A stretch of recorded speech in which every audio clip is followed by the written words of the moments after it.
Saraswati F M കരുതലിന്റെ നാദം ഹൃദയം കൊണ്ട് കേൾക്കൂ. സരസ്വതി എഫ് എമ്മിലേക്ക് ഏവർക്കും സ്വാഗതം. ഇന്ന് 2026 ഓഗസ്റ്റ് 3 കൊല്ലവർഷം 1201 കർക്കിടകം 18 തിങ്കളാഴ്ച. ഇന്നത്തെ പ്രധാന വാർത്തകൾ. തപാൽ വകുപ്പ് പാഴ്സൽ നിരക്കുകൾ പരിഷ്കരിച്ചു. LPG ഗാർഹിക സിലിണ്ടർ EKYC ആഗസ്റ്റ് 15 പൂർത്തിയാക്കണം. നിറപ്പൊത്തിരിയൊരുക്കി ക്ഷേത്രങ്ങൾ. സർക്കാരിനുള്ള അപേക്ഷകൾ ഏത് മഷി ഉപയോഗിച്ചും എഴുതാം. തെരുവു നായ കടിച്ചാൽ തദ്ദേശ സ്ഥാപനം നഷ്ടപരിഹാരം നൽകണം. ഹൈക്കോടതി. വാർത്തകൾ വിശദമായി. തപാൽ വകുപ്പ് പാഴ്സൽ നിരക്കുകൾ പരിഷ്കരിച്ചു. Speed post parcel, India post parcel എന്നിവയുടെ നിരക്കുകൾ തപാൽ വകുപ്പ് പരിഷ്കരിച്ചു. ഇന്നലെ മുതൽ ഇത് പ്രാബല്യത്തിലായി. സ്പീഡ് പോസ്റ്റ് വഴി പാഴ്സൽ അയക്കാൻ ദൂരപരിധി അനുസരിച്ചാണ് നിരക്കുകൾ കണക്കാക്കിയിരിക്കുന്നത്. ഇനി ലോക്കൽ, സംസ്ഥാനം, മെട്രോ, ഇതര സംസ്ഥാനം എന്നിവ അടിസ്ഥാനമാക്കും. ഇതേസമയം സ്പീഡ് പോസ്റ്റ് വഴി രേഖകൾ അയക്കുന്നതിനും ദൂരപരിധി അനുസരിച്ചുള്ള നിരക്കുകൾ തുടരും. LPG ഗാർഹിക സിലിണ്ടർ EKYC ഓഗസ്റ്റ് 15 പൂർത്തിയാക്കണം. LPG ഗാർഹിക സിലിണ്ടർ ഉപഭോക്താക്കൾക്ക് EKYC പൂർത്തിയാക്കാൻ ഇനിയുള്ളത് ഏതാനും ദിവസം മാത്രം. ഓഗസ്റ്റ് 15 EKYC നൽകണമെന്നാണ് പൊതുമേഖലാ എണ്ണ കമ്പനികൾ നൽകുന്ന സന്ദേശം. ഇത് സംബന്ധിച്ച ഉപഭോക്താക്കൾക്ക് കമ്പനികൾ സന്ദേശം അയക്കുന്നുണ്ട്. നിശ്ചിത തീയതിക്കകം ബയോമെട്രിക് അപ്ഡേഷൻ നൽകിയില്ലെങ്കിൽ ഗാർഹിക സിലിണ്ടർ ആനുകൂല്യം ലഭിക്കില്ലെന്നാണ് സന്ദേശത്തിലുള്ളത്. ഇത് സംബന്ധിച്ച് ഗ്യാസ് ഏജൻസികൾക്കും നിർദ്ദേശം നൽകിയിട്ടുണ്ട്. നിറപുത്തിരിക്കൊരുങ്ങി ക്ഷേത്രങ്ങൾ. കന്യാകുമാരി ജില്ലയിലെ ക്ഷേത്രങ്ങളിൽ നിറപുത്തിരി പൂജ ഇന്ന് നടന്നു. കൊല്ലങ്കോട് ശ്രീ ഭദ്രകാളി ക്ഷേത്രം, മണ്ടക്കാട് ഭഗവതി അമ്മൻ ക്ഷേത്രം, വേളിമല കുമാരകോവിൽ, തിരുവട്ടാർ ആദികേശവ പെരുമാൾ, കന്യാകുമാരി ഭഗവതി അമ്മൻ, ശുചീന്ദ്രം സ്ഥാണുമലയിൽ സ്വാമി ക്ഷേത്രം എന്നിവിടങ്ങളിൽ രാവിലെ 4:45-നും 6:30-നും പൂജ നടന്നു. തെരുവുനായ കടിച്ചാൽ തദ്ദേശ സ്ഥാപനം നഷ്ടപരിഹാരം നൽകണം. ഹൈക്കോടതി. തെരുവുനായ്ക്കളുടെ കടിയേൽക്കുന്നവർക്ക് നഷ്ടപരിഹാരം നൽകാൻ തദ്ദേശ സ്ഥാപനങ്ങൾക്ക് ബാധ്യതയുണ്ടെന്ന് ഹൈക്കോടതി വിധിച്ചു. തെരുവുനായ ശല്യത്തിനെതിരെ പരാതി കിട്ടിയിട്ടില്ലെന്ന കാരണത്താൽ ഉത്തരവാദിത്തം ഒഴിവാക്കാനാകില്ല. ഫണ്ട് ഇല്ല എന്നതും ന്യായീകരണമല്ലെന്നും കോടതി വ്യക്തമാക്കി. സർക്കാരിനുള്ള അപേക്ഷകൾ ഏതു മഷി ഉപയോഗിച്ചും എഴുതാം. നീല, കറുപ്പ്, പച്ച, ചുവപ്പ് മഷി ഏതോ ആകട്ടെ, വായിക്കാനായാൽ മതി. സർക്കാർ ഓഫീസുകളിൽ നൽകുന്ന നിവേദനങ്ങളിലും അപേക്ഷകളിലും ഏതെങ്കിലും പ്രത്യേക നിറത്തിലുള്ള മഷി ഉപയോഗിക്കണമെന്ന നിർബന്ധമില്ലെന്ന് സംസ്ഥാന ഭരണപരിഷ്കാര വകുപ്പ് വ്യക്തമാക്കി. പൊതുപ്രവർത്തകനായ ഷാൻഡി ജോസഫ് തട്ടകത്ത് വിവരാവകാശ നിയമപ്രകാരം സമർപ്പിച്ച അപേക്ഷയ്ക്ക് വകുപ്പ് ജോയിന്റ് സെക്രട്ടറി നൽകിയ മറുപടിയാണ് ഇക്കാര്യം വ്യക്തമാക്കിയത്. കൗതുക വാർത്തകൾ. ലോകത്തെ ഏറ്റവും എരിവ് കൂടിയ മുളകിലൊന്നായ ഗോസ്റ്റ് പെപ്പർ വെങ്ങാനൂരിൽ. ലോകത്തെ ഏറ്റവും എരിവ് കൂടിയ മുളകിലൊന്നായ പ്രേതമുളക് അല്ലെങ്കിൽ ഗോസ്റ്റ് പെപ്പർ കേരള സർവകലാശാല ബോട്ടണി വിഭാഗം റിട്ടയർഡ് പ്രൊഫസർ വെങ്ങാനൂർ അമൃതഗംഗയിൽ ഡോക്ടർ A ഗംഗാപ്രസാദിന്റെ വീട്ടുമുറ്റത്താണ് വിളഞ്ഞത്. അസം, മേഘാലയ, നാഗാലാൻഡ് തുടങ്ങിയ സംസ്ഥാനങ്ങളിലാണ് ഇവ സാധാരണയായി കാണപ്പെടുന്നത്. ക്യാപ്സിക്കം ചൈനീസ് എന്ന ശാസ്ത്രീയ നാമത്തിലുള്ള ഇവയ്ക്ക് സാധാരണ മുളകിനേക്കാൾ 100 മടങ്ങ് എരിവ് കൂടുതലാണ്. കായികം. ഇടിക്കൂട്ടിൽ സ്വർണ്ണത്തിളക്കം. ഇടിക്കൂട്ടിൽ നിന്നാണ് ഇന്ത്യ കൂടുതൽ മെഡൽ വാരിയത്. വനിതകളിൽ കാനഡയുടെ സ്കാട്ട്ലൻഡ് ഡെൽഗോഡയെ 5-0 തോൽപ്പിച്ചാണ് 22-കാരി പ്രീതി പവാർ സ്വർണം നേടിയെടുത്തത്. 57 കിലോഗ്രാം വിഭാഗത്തിൽ ലോക ചാമ്പ്യന്മാരായ ജാസ്മിൻ ലംബോറിയ 5-0 നോർത്തേൺ അയർലൻഡിന്റെ മിഖൈല വാൾഷിനെ കീഴടക്കിയാണ് സ്വർണം സ്വന്തമാക്കിയത്.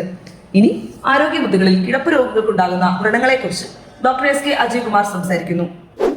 പ്രിയമുള്ളവരെ, ഇന്നത്തെ ആരോഗ്യമുത്തുകളിൽ നമ്മൾ സംസാരിക്കുന്ന വിഷയം ബെഡ് സോർ അല്ലെങ്കിൽ കിടപ്പ് രോഗികളിൽ ഉണ്ടാകുന്ന മുതുകിലെ വ്രണങ്ങൾ എന്ന വിഷയത്തെക്കുറിച്ചാണ്.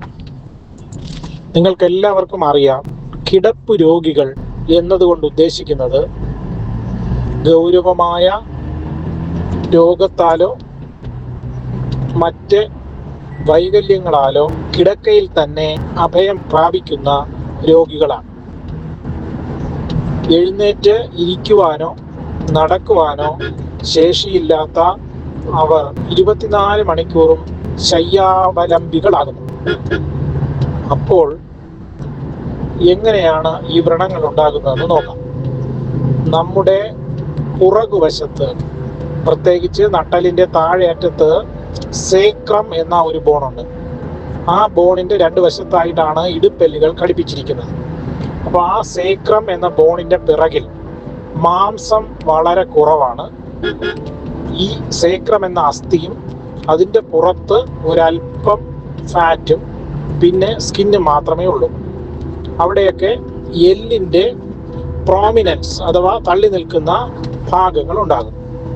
അപ്പോൾ എവിടെ ബോണി പ്രോമിനൻസസ്, എല്ലിൻ്റെ തള്ളി നിൽക്കുന്ന ഭാഗങ്ങളുണ്ടോ അവിടെ മാംസം കുറവാണോ എങ്കിൽ ആ ഭാഗം കിടപ്പ് രോഗികളിൽ വ്രണമുണ്ടാകാൻ സാധ്യതയുള്ള ഭാഗങ്ങളായി മാറുന്നു.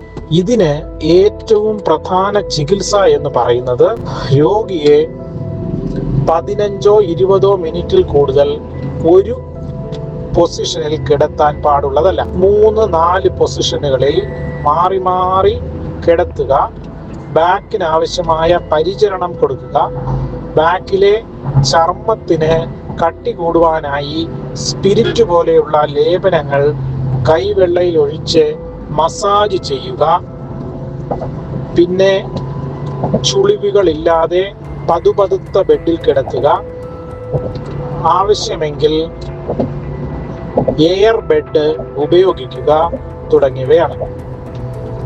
ഒരു 15 നിമിഷത്തിൽ കൂടുതൽ ഒരു ഭാഗത്തിൽ പ്രഷർ വന്നാൽ ആ ചർമ്മത്തിലേക്കുള്ള രക്തഓട്ടത്തിന് തടസ്സം വരുന്നു. ആദ്യം ചർമ്മം ചുവന്ന നിറമാകുന്നു, അത് കഴിഞ്ഞ് അവിടെ പുറം തൊലി ഇളകിപ്പോകുന്നു, അത് കഴിഞ്ഞ് മുഴുവൻ കട്ടിയിലുമുള്ള ചർമ്മത്തിന് കേടുപറ്റുന്നു. അതിനെ ഗ്രേഡ് 1 ബെഡ് സോർ എന്ന് പറയുന്നു. കൂടുതൽ ആഴത്തിലാവും തോറും അതിന്റെ ഗ്രേഡ് കൂടുന്നു. ബോൺ, അസ്ഥി വരെ എത്തുന്ന വലിയ വ്രണങ്ങളെ ഗ്രേഡ് 3 ബെഡ് സോർ അല്ലെങ്കിൽ കിടക്ക വ്രണങ്ങളെന്ന് പറയുന്നു.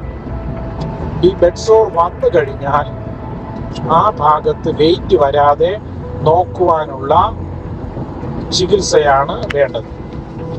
പ്ലാസ്റ്റിക് സർജറി മൂലവും നൂതന ചികിത്സാ രീതികൾ മൂലവും ശരിയായ കിടക്കയിലെ പരിചരണം മൂലവും ബെഡ് സോറുകളെ ഉണക്കിയെടുക്കാൻ പറ്റും. ബെഡ് സോറിന്റെ അപകടം എന്ന് പറയുന്നത് അത് വർദ്ധിച്ച തോതിലുണ്ടായാൽ പഴുപ്പ് ബാധിച്ച് രോഗാണുബാധ ഉണ്ടായി രോഗിയുടെ ഗൗരവതരമായ രോഗത്തിനോടൊപ്പം മറ്റൊരു രോഗവും കൂടെ, രോഗാണുബാധ, സെപ്റ്റിസീമിയ ഒക്കെ വന്ന് ആളിന്റെ മരണത്തിന് പോലും കാരണമാകാം. അപ്പോൾ ഒരു കിടക്ക രോഗിക്കും ബെഡ് സോർ ഉണ്ടാകുവാൻ പാടില്ല. കിടക്ക രോഗികളെ പരിചരിക്കുന്നവർക്കും ബന്ധുക്കൾക്കും ഈ ബോധം ഉണ്ടായിരിക്കണം. നല്ല രീതിയിൽ പേഷ്യന്റിനെ നഴ്സ് ചെയ്യുന്നതിന് ഏറ്റവും പ്രധാനം ബാക്ക് കെയർ ആണ്. ഒരേ പൊസിഷനിൽ കിടക്കാൻ പാടുള്ളതല്ല. ഇനി അടുത്ത ആഴ്ച മറ്റൊരു വിഷയമായി കേൾക്കുന്നത് വരെ നന്ദി, നമസ്കാരം. ഈ ആഴ്ചത്തെ പ്രധാന OP വിവരം: സർജൻ ഡോക്ടർ SK അജയ്കുമാർ, തിങ്കൾ രാവിലെ 9 മുതൽ 12 വരെ, ബുധൻ വൈകിട്ട് 3:30 മുതൽ 5:30 വരെ, വ്യാഴം വൈകിട്ട് 5 മുതൽ 7 വരെ. Medical gastro enterology doctor Arun CS, വ്യാഴം രാവിലെ 8 മുതൽ 10 വരെ. കൂടുതൽ വിവരങ്ങൾക്കും അപ്പോയിൻമെന്റ്സിനും വിളിക്കൂ 9072442098 അല്ലെങ്കിൽ 047122019898. സരസ്വതി FM കേൾക്കൂ, സമ്മാനം നേടും. ഇന്നത്തെ ചോദ്യം: ബെഡ് സോർ സാധാരണയായി വരുന്ന ഭാഗം ഏതാണ്? ഉത്തരങ്ങൾ യൂട്യൂബിൽ കമന്റായി ഈ വരുന്ന ബുധനാഴ്ചയ്ക്ക് മുൻപ് നൽകൂ. സമ്മാനം നറുക്കെടുപ്പിലൂടെ. പുതിയ വാർത്തകളും പുതുപുത്തൻ വിശേഷങ്ങളുമായി വീണ്ടും അടുത്തയാഴ്ച വരും വരെ നന്ദി, നമസ്കാരം. സരസ്വതി FM, കരുതലിന്റെ നാദം കൊണ്ട് കേൾക്കൂ.